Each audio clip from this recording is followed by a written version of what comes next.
सुबह के 6:30 बज रहे थे। प्रसाद शारदा को जगाते हैं। अरे ओ शारदा, 6:30 बज गए सुबह के, अभी तक उठी नहीं। ओहो, फिर शुरू हो गए। ठीक से मेरी नींद नहीं हुई है, मेरा सर दर्द हो रहा है। अभी मैं 1 घंटे बाद उठूंगी। 1 घंटे बाद उठने से कैसे चलेगा? नाती पोती हमारे क्या दोपहर में स्कूल जाएंगे और हम और बेटा खाली हाथ काम पे जाएंगे? क्या चाहती हो, भूखे मर जाए? प्रसाद की बातें सुनकर शारदा गुस्से से उठ के बैठ जाती है। बहू अनामिका घर पे है ना, वो ये सब कर देगी। बहू कहाँ पे है? वो तो पानी का घड़ा लेके मुफ्त में वाटर टैंक से पीने का पानी लाने के लिए गई है। चली गई है ना, वो तो महारानी है। वहाँ जाके 2-3 घंटे लाइन में खड़ी रहेगी, फिर 1 घड़ा पानी लेके घर लौटेगी। तब तक यहाँ पे ये नौकरानी सारा खाना बना के बच्चों को स्कूल भेजेगी, अपने पति और बेटे को काम पे भेजेगी। कैसी बातें कर रही हो शारदा? वो भी महारानी नहीं है, तुम दोनों ही नौकरानी हो। सास बहू दोनों ही समान काम करती हो। समान कहाँ समानता है? बहू तो जाके 2-3 घंटे बैठ गई और 1 घड़ा पानी ले आएगी। तब तक मैं झाड़ू लगाऊंगी, रंगोली दूंगी, किचन में जाके 2-3 तरह का पकवान बनाऊंगी, बच्चों को स्कूल भेजूंगी, आप लोगों को खाना पैक करके दूंगी। इतना क्या सोचना शारदा, बहू आएगी तो तुम उसी से कह देना कि बहू आज से मैं पानी लाने जाऊंगी, तुम घर का काम करना। तुम पानी लाने चले जाना और बहू घर का सारा काम काज करेगी। वही करना होगा, कोई चारा भी नहीं। कहकर शारदा घर के बाहर निकल आती है। आंगन में झाड़ू लगाती है, वहाँ रंगोली देती है। फिर वो वहाँ से सीधा किचन के तरफ चली जाती है, वहाँ खाना पकाती है। आधे घंटे बाद हरीश और भव्या तैयार होके स्कूल बैग लेकर हॉल में आ जाते हैं। दादी दादी, मैं और बहन तैयार होके आ गए हैं। हमारा स्कूल बस आने का टाइम हो गया है, हमें वहाँ तक ले चलेंगी क्या? हाँ दादी। ऐसा वो कह ही रहे थे कि तब तक शारदा उनके पास आती है। अरे बच्चे, तुम लोगों ने स्नैक्स ले लिया ना? हाँ ले लिया है दादी माँ। इस तरह कहने पे शारदा बच्चों को लेकर बस स्टॉप के पास आती है। थोड़ी देर में बस आ जाती है। शारदा बच्चों को बस में चढ़ने में मदद करती है। बस चले जाने के बाद शारदा घर वापस लौट आती है। अरे ओ शारदा, मैं और बेटा तैयार हो गए हैं, कुछ खाने के लिए दे दो और लंच बॉक्स पैक कर दो।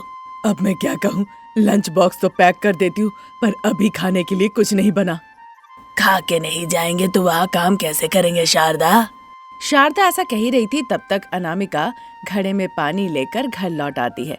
अनामिका को देखते ही शारदा का मानो गुस्सा सर पे चढ़ जाता है। अरे बहू, कल से पानी लाने के लिए मैं जाऊंगी और तुम घर पे रह के घर का सारा काम करना। ठीक है माँ जी। पिताजी बस 10 मिनट इंतजार कीजिए, मैं उपमा बना देती हूँ, खा के निकलिएगा। ये वजन लेके कब तक खड़ी रहोगी बहू? पहले जाके इसे रखो। रमेश किचन में जाती है उस घड़े को रखने के लिए। एक जगह घड़े को रख देती है। तब तक रमेश अनामिका के पास आता है। अनामिका, कल से माँ जाएगी पानी लाने के लिए, तुम घर पे रहना और घर का सारा काम करना। लेकिन क्या हो गया? सुबह शाम माँ पिताजी से लड़ाई कर रही है। हमेशा बहस बस इसी बात को लेकर होते रहता है कि वो नौकरानी बन के क्यों काम करेगी, और बच्चे भी ठीक से खाना पीना नहीं खा रहे हैं। अच्छा ठीक है जी, कल से मैं माँ को पानी लाने भेजूंगी और मैं घर का काम करूंगी। ठीक है, मुझे बहुत देर हो गई है, मैं काम के लिए जा रहा हूँ, मुझे अभी नहीं खाना। ठीक है जी, संभल के जाइएगा। हाँ। इतना कहकर रमेश और प्रसाद दोनों काम के लिए निकल जाते हैं। वो दिन निकल जाता है। अगले दिन सुबह 5 बजे शारदा नींद से उठती है और पानी का घड़ा लेके पानी के टैंकर वाले इलाके के पास वो पहुंच जाती है। तब तक कई लोग वहाँ पे मटका, बाल्टी, पानी का पतीला लेकर लाइन पे खड़े थे। देखकर शारदा आश्चर्य हो जाती है। हे भगवान, इतने लोग पहले से आगे खड़े हो गए और मैं इतनी दूर। क्या मुझे पानी मिलेगा घर ले जाने के लिए भी? इतनी किल्लत है पूरे गांव में पानी के लिए। इस तरह सोचकर वो लाइन में खड़ी रहती है। 5, 6, 7 ऐसे ही समय निकल जाता है। सभी लोग पानी का टैंकर का आने का इंतजार कर रहे होते हैं। इंतजार करते करते सबकी मानो की आंखें भी थक गई। फिर भी वो शांति से लाइन में खड़े थे अपने अपने पानी का घड़ा लेकर, ताकि टैंकर आए और अपना वो पानी लेकर जाए। इसी बीच लड़ाई शुरू हो जाती है। मैं पहले करके सब लड़ने लगते हैं। हे भगवान, एक घड़ा पानी के लिए इतना बड़ा युद्ध। फिर तो बहू बहुत ही मेहनत करती है। मुझे तो लगता था बहू यहाँ पे महारानी होके आती है और एक घड़ा पानी लेकर जाती है। हे भगवान, पर आज अगर मैं यहाँ से पानी नहीं ले गई तो मेरे पति पूरा दांत निकाल के मुझ पे हंसेंगे। इस तरह सोचकर शारदा अपना पानी का घड़ा लेके जहाँ लोग लड़ रहे थे वहाँ जाती है। वहाँ कमला शारदा को धकेल देती है और शारदा नीचे गिर जाती है। गिरते ही मानो कि शारदा को चक्कर आ जाता है। बड़े ही मुश्किलों के साथ शारदा उठती है और लड़ने के लिए जाती है। वहाँ लोग शारदा को धकेल के बाहर निकाल देते हैं। शारदा फिर से गिर जाती है। उसका चश्मा हवा में उड़ के नीचे गिरता है। ये देखकर शारदा को बड़ा दुख होता है। हे भगवान, मेरे चश्मे का तो एक शीशा टूट गया। ऐसे कैसे चलेगा? पर कैसे भी घड़े में पानी भरना ही होगा। इस तरह कहकर वो अपनी टूटी हुई चश्मा पहनकर उन लोगों के पास जाती है और फिर लड़ झगड़ के एक घड़ा पानी ले लेती है। शारदा के टूटे चश्मे को देखकर वहाँ जितने लोग थे जोर जोर से हंसने लगते हैं। घर लौट के वो एक घड़ा पानी अनामिका को देखकर शारदा कहने लगती है, पीने के लिए पानी नहीं, खाने के लिए खाना नहीं, सुखाड़ गांव को देखभाल करने के लिए कोई लीडर नहीं, पूरा गांव मुसीबत में है। मेरी बात मानो, हम ऐसी जगह चलते हैं जहाँ पर पानी है। क्या कहती हो? शारदा, मैंने तुम्हें पहले ही कहा है, मैं इस गांव को छोड़ के कहीं नहीं जाऊंगा। तो यहाँ रहकर हम एक दूसरे का खून पिए? हाँ नहीं शारदा, इस समस्या का समाधान है। पानी का स्तर नीचे चला गया है, पानी ऊपर नहीं आ रहा है और आप कह रहे हैं समस्या का समाधान है। कैसे समाधान होगा? आपको पता है एक घड़ा पानी के लिए वहाँ पे कितनी लड़ाई होती है। इस तरह से वो बताती है कि अनामिका कितनी मेहनत से हर दिन वहाँ से पानी लेकर आती है। 2 दिन निकल जाते हैं। वहाँ गांव से 2-3 किलोमीटर की दूरी पर शहर में एक धनी आदमी रामराज अपनी पत्नी सुमित्रा और बेटी सुनीता के साथ रहा करता था। एक दिन वो अपने बड़े से बिल्डिंग में बैठकर फोन पे बात कर रहे होते हैं। उनके बगल में ही वाटर टैंक से ओवरफ्लो होके पानी नीचे गिर रहा था। तब तक वहाँ पे उनकी बेटी सुनीता आती है। उस वक्त भी रामराज फोन पे ही थे। ठीक है, हम करेंगे, उसे जरूर भेज दीजिए, कहकर फोन रख देते हैं।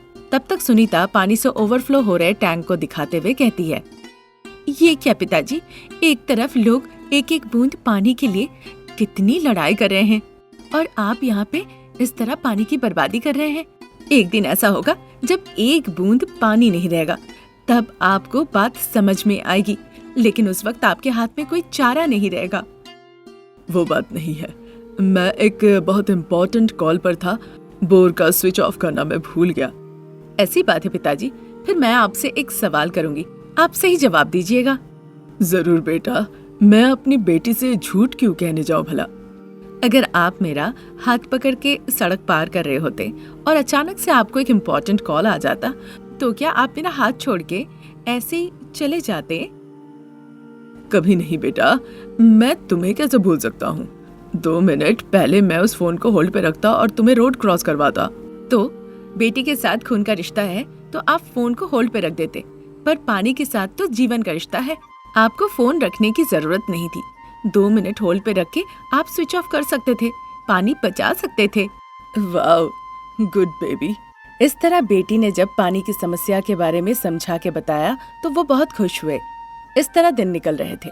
एक दिन शारदा जब पानी लाने जाती है, उसे चोट लग जाती है। ये देखकर अनामिका को बड़ा दुख होता है। वो सभी गांव वालों को बुलाकर एक मीटिंग करती है। टैंकर के पानी के लिए हर दिन हम एक दूसरे से लड़ाई करते हैं, किसी न किसी तरह से लोगों को चोट पहुंचती है। हम क्यों ना कोशिश करके एक बोर का बंदोबस्त करें। उसकी बातों पे सभी मंजूरी देते हैं। उसके बाद सभी लोग कुछ न कुछ पैसे जमा करके वहाँ पर वो एक बोर पंप लगाते हैं। उससे अच्छा पानी निकलता है। देखकर सभी लोग बहुत खुश होते हैं, पर उस पानी को बहुत ही सावधानी से वो इस्तेमाल करते हैं।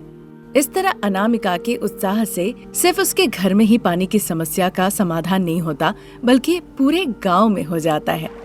इस तरह सारे गांव वालों का पानी का समस्या का समाधान हो जाता है और सभी खुशी खुशी जीने लगते हैं। एक बहुत बड़ा हॉस्पिटल। एक कमरे में बैठी हुई थी अमीर अनामिका और उसके सामने बेचारी सुशीला बैठकर आंसू बहा रही थी। मत रो सुशीला, डॉक्टर ने कहा है ना तुम्हारे पति को कुछ नहीं होगा। जब तक वो ठीक नहीं हो जाते सारे खर्च हमारे। जब तक वो पूरी तरह से स्वस्थ नहीं हो जाते तुम्हारे बच्चे की पढ़ाई लिखाई की जिम्मेदारी भी हमारी है। और हमने कहा है ना तुम्हें एक घर भी बना के देंगे। आप अमीर लोगों की बातों पर हम कैसे भरोसा कर ले? करना पड़ेगा सुशीला, और कोई चारा भी नहीं। बस तुम्हारी वजह से तुम्हारे पति और बच्चे का देखभाल करने के लिए हम तैयार हैं। बस वादा करो तुम हमारे खिलाफ कभी केस नहीं करोगी और ना ही पुलिस स्टेशन जाओगी। अगर कोई आके किसी भी तरह से तुम्हें डराए धमकाए तो डरना नहीं। बस हिम्मत के साथ इतना कहना कि अनामिका मैडम सब कुछ देख रही है। ठीक है मैडम जी। सुशीला, जब तक तुम्हारे पति पूरी तरह से ठीक नहीं हो जाते तुम मेरे घर पे रहकर काम करोगी। मेरे बच्चों के साथ तुम्हारा बेटा भी पढ़ लेगा। ठीक है मैडम, आप इतनी बार कह रही हैं तो मैं आप पे भरोसा करती हूँ।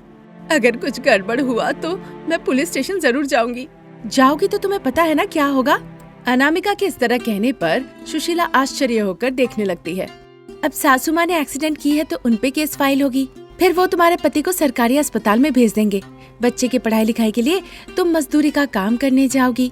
बच्चे को लेकर सड़क पे रहना होगा, तुम्हारे लिए बहुत कठिन होगा। जेल गई मेरी सासू माँ की जमानत हो जाएगी। 1 लाख रुपए में सब निपट जाएगा। फिर जो मैं तुम पे खर्च कर रही हूँ वो भी जरूरत नहीं पड़ेगी। तुम ही सोच के देखो। अनामिका इतना कहकर चुप हो जाती है। सुशीला को समझ में नहीं आता कि वो क्या कहेगी। वो बस देखते रह जाती है।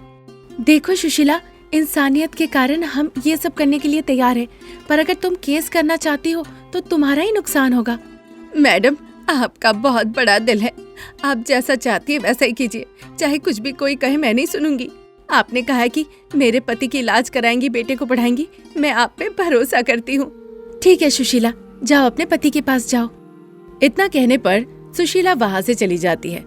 2 दिन निकल जाता है। एक शाम अमीर घर पे एक चेयर पे अनामिका बैठी होती है। सासू माँ कॉफी बना के अनामिका के पास ले जाती है। अरे माँ जी, आप यहाँ पर क्यों ले आई? सुशीला कहाँ पे है? सुशीला अपने पति को देखने के लिए अस्पताल गई है। पर डॉक्टर तो कल मिलने के लिए कहे थे ना। वो तो ठीक है, लेकिन जब पति का इतना बड़ा एक्सीडेंट हो तो पत्नी का मन मानता है क्या? वो हो सकता है माँ जी, पर उसे वहाँ पे उसके पति आकाश से मिलने ही नहीं देंगे। वो तो नहीं पता मुझे, पर मेरे पास आके कही, माँ जी मैं अपने पति से एक बार मिल के आना चाहती हूँ, कहकर अपने बेटे को भी साथ ले गई। अच्छा ठीक है माँ जी। इतना कहकर अनामिका भी कॉफी पीने लगती है। मैंने जो कहा था घर के बारे में कुछ सोचा बहू? मैं सोच रही हूँ माँ जी, अभी तक कुछ तय नहीं हुआ है। वैसे जब आई है तो आप यहीं पे रुकिए, हम एक बार मॉडल को लेकर बातचीत कर लेते हैं।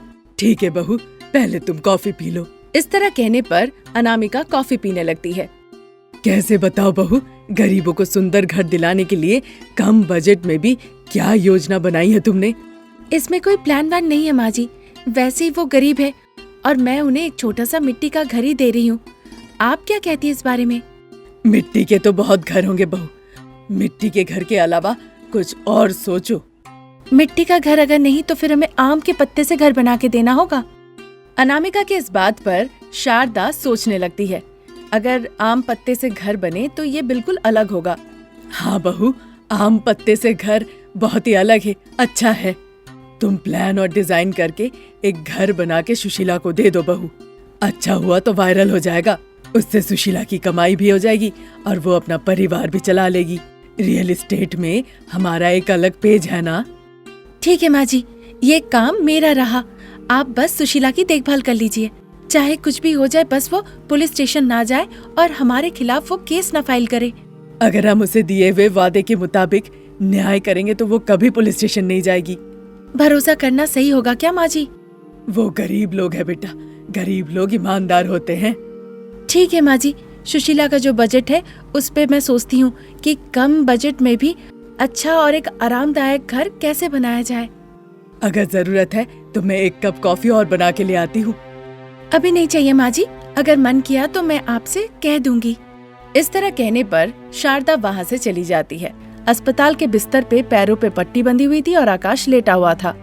मैं ठीक हूँ सुशीला, तुम्हें पता चला किसने एक्सीडेंट किया? पता चल गया जी, शारदा मैडम ने ठोका था। उनकी बहू अनामिका आके बात की। उन्होंने कहा है कि अस्पताल का सारा खर्च वो उठाएंगे और वादा किया है कि वो घर बना देंगे और बेटे की पढ़ाई लिखाई भी करवाएंगे। वो भगवान है भगवान। बस इस बात के लिए उन्हें भगवान मत कहो सुशीला। ये सब वो हमारे लिए नहीं कर रहे हैं, अपने भलाई के लिए कर रहे हैं, ताकि एक्सीडेंट केस में ना फंस के वो बाहर निकल जाए। चाहे किसी भी चीज के लिए वो करे, आप बस स्वस्थ हो जाए, रहने के लिए एक छत हो जाए, बेटे की पढ़ाई लिखाई हो जाए। उन्होंने जो पैसा दिया है उसके बदले में बाहर इंद्रानी नाम की एक बुजुर्ग महिला बैठी है, वो दुगना पैसा देगी। जाके एक बार मिल लो, जैसा वो कहती है वैसा करो, हमारा ही मुनाफा होगा। ये इंद्रानी कौन है? इन्होंने तो हमारे साथ एक्सीडेंट नहीं किया ना। अनामिका ने पूरी जिम्मेदारी ली है, सिर्फ इतना ही नहीं, हमारे बेटे की भी जिम्मेदारी ली है। तुम जाके एक बार बात करो, तब तुम्हें समझ में आएगा सुशीला। आकाश कह ही रहा था कि तब तक इंद्रानी अपने पीए सुधाकर के साथ अंदर आ जाती है। सुशीला इंद्रानी को देखती है। हेलो सुशीला, तुम्हारे पति समझदार हैं, उन्हें पैसों पर भरोसा है। तुम भी अगर भरोसा करती हो तो जो हम कहते हैं वो करो, जिंदगी सुधर जाएगी। इंद्रानी कह ही रही थी कि तब तक अमीर अनामिका वहाँ पे आ जाती है। आकर दरवाजे के पास खड़ी हो जाती है। वो खड़ी होकर पूरी बात सुन लेती है। सुशीला इंद्रानी को नमस्ते करते हुए, मैडम हम लालची नहीं है, अनामिका मैडम ने हमें वादा किया है, हम उन्हीं की बात सुनेंगे, आप चली जाइए। वो बात नहीं है सुशीला, मैं जो कह रही हूँ सुनो, उनसे पैसे ले लो, घर भी ले लो, मैं जो पैसे दे रही हूँ वो भी लो, लेकिन पुलिस स्टेशन में जाके पति का एक्सीडेंट हुआ है लिखकर एक केस दर्ज करा के आओ। पुलिस स्टेशन में मेरे जान पहचान एक सीआई है, वो सब कुछ संभाल लेंगे। इसमें आपका क्या फायदा होगा? जैसे ही सास बहू पे केस करोगी, इन लोगों को जेल हो जाएगा, न्यूज बन जाएगी, सभी लोग इन्हीं के बारे में बात करेंगे। इसी के साथ रियल एस्टेट का डिमांड डाउन हो जाएगा और मेरा डिमांड हाई हो जाएगा और मैं अच्छा व्यापार करूंगी। मुझे माफ कीजिएगा मैडम, मैं ये सब करने के लिए बिल्कुल तैयार नहीं। मुझे अनामिका मैडम की बातों पे भरोसा है, आप अभी जाइए यहाँ से। इस तरह कहने पर इंद्रानी बंदूक निकाल लेती है। देखकर सुशीला और आकाश दोनों घबरा जाते हैं। आप चाहे कितना भी डरा लीजिए, मैं नहीं सुनने वाली। यहाँ लगे कैमरे में सब रिकॉर्ड हो रहा है। ये सब बात हो ही रही थी, अनामिका वहाँ से चली जाती है। इंद्रानी भी वहाँ से निकल के चली जाती है। इसी तरह दिन निकल रहे थे। अनामिका परिकल्पना अनुसार आम के पत्ते से घर डिजाइन करती है। सुशीला और उसका बेटा हेमंत उस घर को देखकर बहुत उत्साहित हो जाते हैं। कैसा लगा सुशीला? बहुत अच्छा मैडम। अब मैं इस घर का एक तस्वीर लेकर इंटरनेट में डाल दूंगी। देखने के लिए कई लोग आएंगे, पैसे देकर वो टिकट लेंगे। अंदर आने के लिए टिकट लेना होगा, तस्वीर लेने के लिए टिकट लेना होगा और उससे तुम लोगों की अच्छी कमाई हो जाएगी। ठीक है मैडम, ये घर बहुत अच्छा है, आपकी तरकीब बहुत अच्छी है। इस तरह कहने पर वो आम के पत्तों वाले घर की ओर चली जाती है। अनामिका फोटो वीडियो भी ले लेती है, उस वीडियो को इंटरनेट में डाल देती है और देखते ही देखते वो आम पत्ते का घर वायरल हो जाता है। उस घर को देखने के लिए दूर दूर से लोग आने लगते हैं। सुशीला उसके लिए टिकट की व्यवस्था करती है। जो भी उस घर को देखने के लिए आते हैं, तस्वीर लेने के लिए आते हैं, उसके लिए उन्हें टिकट लेना पड़ता है। दूर दूर से आम पत्ते का घर का नाम सुनकर लोग उसे देखने के लिए आने लगते हैं। सोशल मीडिया से फेमस हो गया वो घर, जिससे सुशीला की रोजी रोटी चलने भी लगी।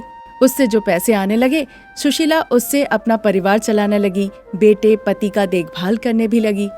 अब चूंकि आम पत्ते का घर बहुत ही वायरल हो जाता है, इस वजह से अनामिका का नाम भी फेमस हो जाता है। उस घर को देखने के बाद कई और लोगों ने भी उस तरह के घर के लिए डिमांड करने लगे। इस तरह रियल एस्टेट के दुनिया में सास बहू का नाम बहुत फेमस हो जाता है। तरह तरह के कस्टमर्स उनके पास आने लगे। सास बहू के पास आकर अपने पसंदीदा घर बनाने की गुजारिश करने लगे।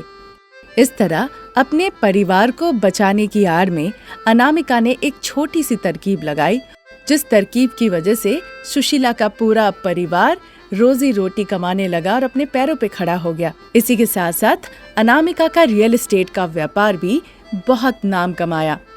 आज की कहानी कैसी लगी हमें जरूर बताइएगा। नई कहानी लेकर जल्द हाजिर होंगे, तब तक के लिए नमस्कार।